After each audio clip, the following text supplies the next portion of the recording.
Assalamualaikum warahmatullahi wabarakatuh.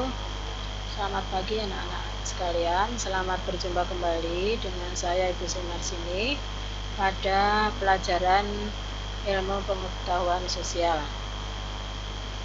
Sebelumnya pelajaran kita mulai, marilah kita berdoa. Kita panjatkan puja dan puji syukur kepada Allah Subhanahu wa taala yang telah memberikan rahmat dan hidayahnya serta memberikan waktu yang kepada kita, bahwa pada kesempatan pagi ini kita bisa melaksanakan pembelajaran walau dengan PJJ. Dan jangan lupa kalian setiap hari sebelum mata pelajaran dimulai, hendaknya kalian melaksanakan atau melakukan presensi terlebih dahulu. Nah, kita mulai pembelajaran kali ini, yaitu Ibu akan melanjutkan pembelajaran yang sudah diberikan kepada kalian untuk minggu kemarin yang diberikan oleh Bapak Hari Untoro, yaitu materi yang sudah diberikan tentang perdagangan internasional. Untuk kali ini kita lanjutkan tentang materi ekonomi, yaitu mengembangkan ekonomi kreatif berdasarkan potensi wilayah untuk meningkatkan kesejahteraan masyarakat. Pada ekonomi kreatif ini diharapkan anak-anak dapat menganalisis ketergantungan antar ruang yang dilihat dari konsep ekonomi, baik produksi, distribusi, konsumsi, harga maupun pasar, dan pengaruhnya terhadap migrasi penduduk.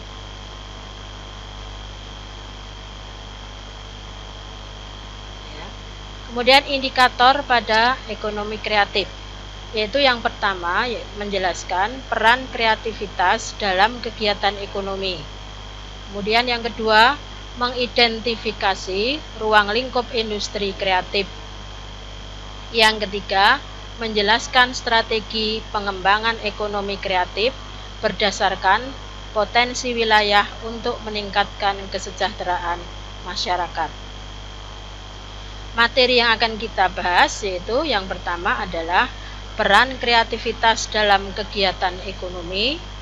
Yang kedua, ruang lingkup industri kreatif. Yang ketiga, menjelaskan strategi pengembangan ekonomi kreatif berdasarkan potensi wilayah untuk meningkatkan kesejahteraan masyarakat. Nah, sebelum kita mulai, kalian tahu tentang wirausahawan. Nah, apa yang dimiliki anak-anak oleh para wirausahawan itu? Nah, salah satunya yaitu harus memiliki sifat kreatif. Nah, apakah sifat kreatif di sini? Kita tahu bahwa kreativitas di sini adalah kemampuan seseorang untuk melahirkan sesuatu yang baru, baik itu berupa gagasan maupun karya nyata yang relatif berbeda dengan yang ada sebelumnya.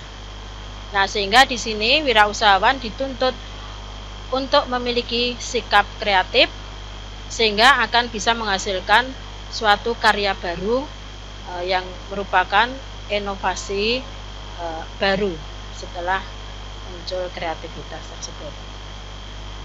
Kemudian konsep ekonomi kreatif ini mengacu pada Inpres nomor 6 tahun 2009 yang di dalamnya tercantum adanya industri kreatif yang terdiri dari 14 ruang lingkup. 14 ruang lingkup di sini tentang industri adalah meliputi misalnya yang pertama yaitu periklanan. Kemudian kedua, arsitektur. Yang ketiga, pasar barang seni. Yang keempat, kerajinan. Yang kelima, fashion. Kemudian yang keenam, video, film, dan fotografi. Kemudian yang 7. Permainan interaktif atau game. Kemudian 9. Musik. 10. Seni pertunjukan atau showbiz. 11. Penerbitan dan percetakan. 12. Layanan komputer dan peralatan lunak, misalnya software. 13. Televisi dan radio atau broadcasting. Yang ke-14, riset dan pengembangan. Contoh kegiatan ekonomi kreatif yang secara rutin diselenggarakan di daerah-daerah antara lain, yang pertama kita bisa melihat misalnya daerah Kota Bandung. Ini biasanya melakukan suatu kegiatan kreatif dari daerahnya, misalnya Helar Fest, Braga Festival. Kemudian kalau di Jakarta kita tahu tentang Festival Kota Tua, kemudian ada PRJ, Pekan Raya Jakarta itu ya. Nah, yang selanjutnya misalnya Jack Jazz, J-Fest dan sebagainya. Nah, itu biasanya dilakukan atau diadakan festival-festival tersebut di Jakarta. Kemudian di Surakarta atau di kota kita sendiri, kalian tahu tentang Solo Batik Karnival yang biasa dilakukan sebelum ada pandemi. Itu sering sekali dilakukan adanya suatu acara ya, Solo Batik Karnival ya. Kemudian Pasar Windu Jenar dan sebagainya. Tetapi karena di sini sekarang baru masa pandemi, maka kegiatan ini otomatis dihentikan dan dengan tidak adanya misalnya Car Free Day dan sebagainya itu, maka dalam keadaan pandemi mengalami vakum. Kemudian yang keempat di Yogyakarta. Di Yogyakarta juga sering dilakukan, yaitu misalnya contohnya kegiatan kreatif Festival Kesenian Yogyakarta. Kemudian Sekaten.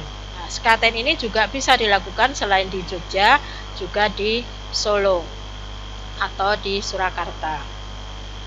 Kemudian di wilayah Jember, Jawa Timur. Di Jember contohnya ekonomi kreatif yang dilakukan, misalnya kegiatan Jember Fashion Carnival. Kemudian di Bali, ya, karena di Bali ini banyak sekali kegiatan ekonomi kreatif, antara lain Bali Fashion Week, kemudian Bali Sanur Festival, dan sebagainya, masih banyak lagi. Kemudian di wilayah Lampung, misalnya bisa kita lihat, yaitu contohnya kegiatan ekonomi kreatif rakyat Waikambas Festival. Nah, di sini Waikambas Festival bisa menggunakan adanya hewan gajah itu yang dilakukan ya, dengan festival Waikambas Festival.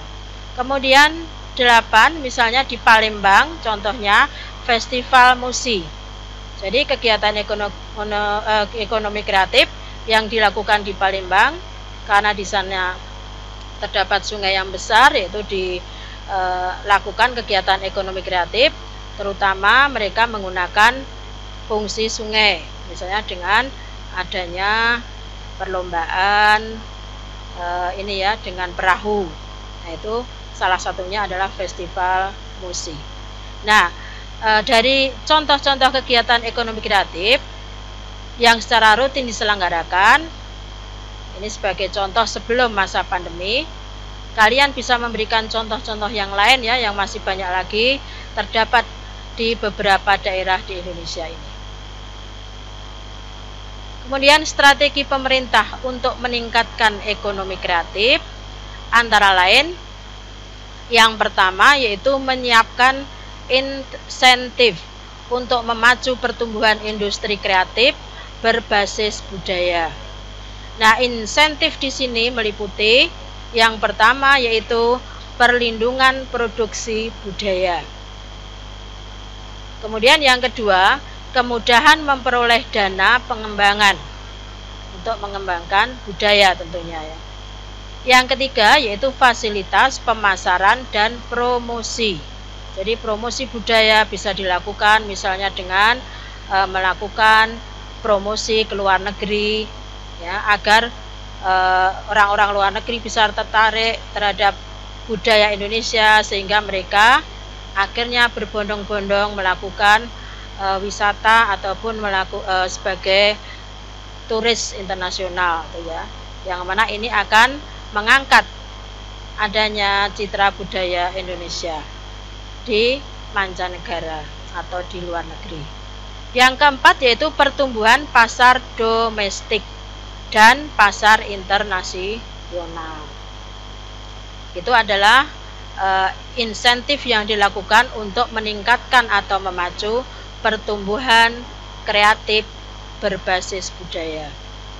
Kemudian yang kedua, strategi pemerintah untuk meningkatkan ekonomi kreatif ini bisa dengan melakukan yaitu membuat roadmap industri kreatif yang melibatkan berbagai lembaga pemerintah dan kalangan swasta.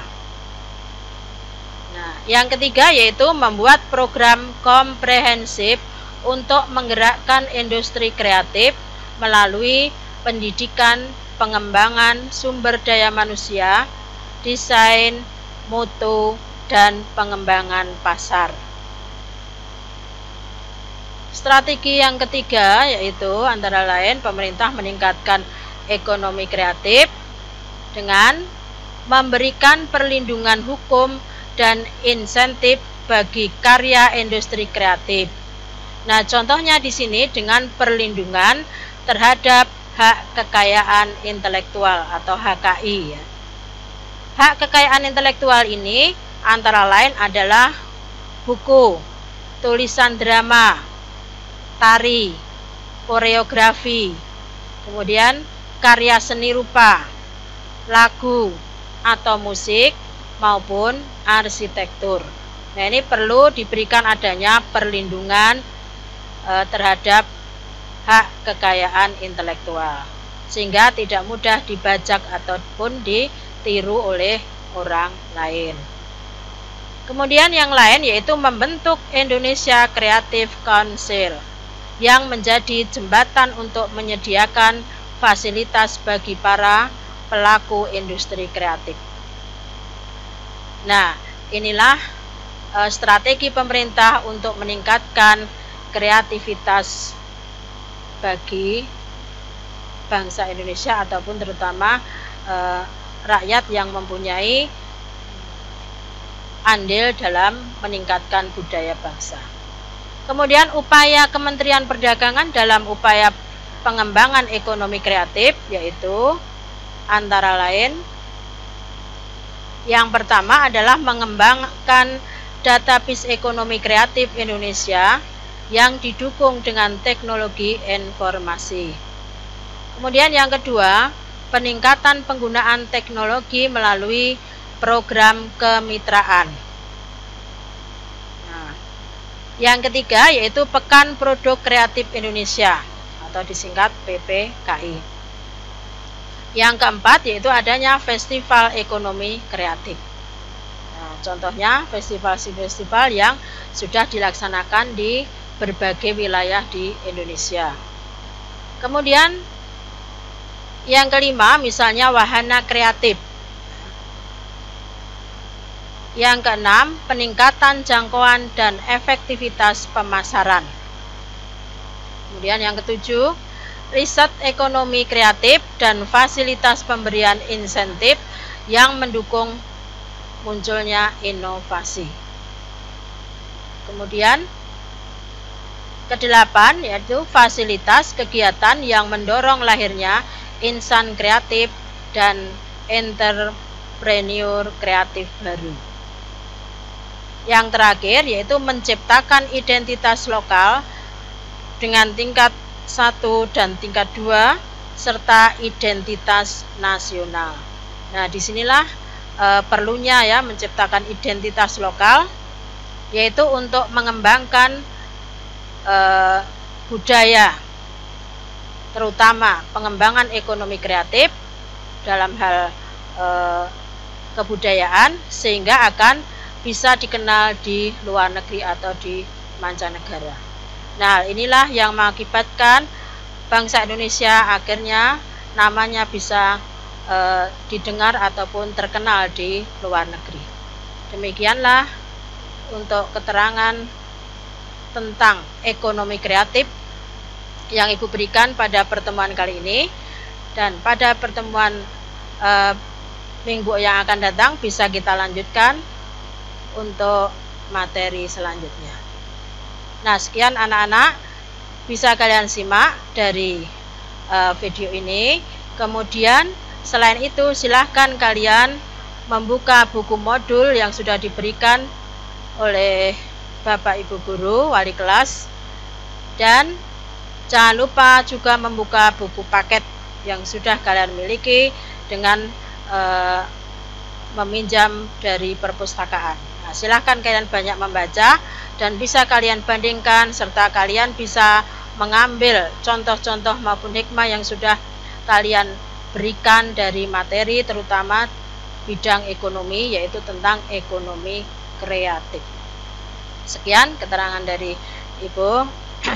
Kurang lebihnya saya mohon maaf.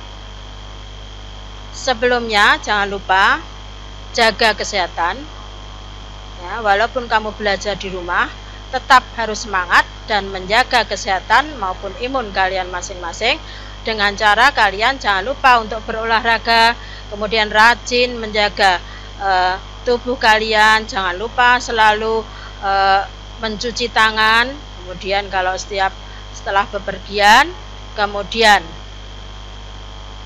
dan kalau keluar rumah jangan lupa memakai masker, dan yang ketiga yaitu kalian harus bisa menjaga jarak, jadi jangan berkerumun. Nah, disitulah yang harus kita jaga baik-baik selama masa pandemi ini ya, sehingga kita bisa menjaga kesehatan dengan sebaik-baiknya.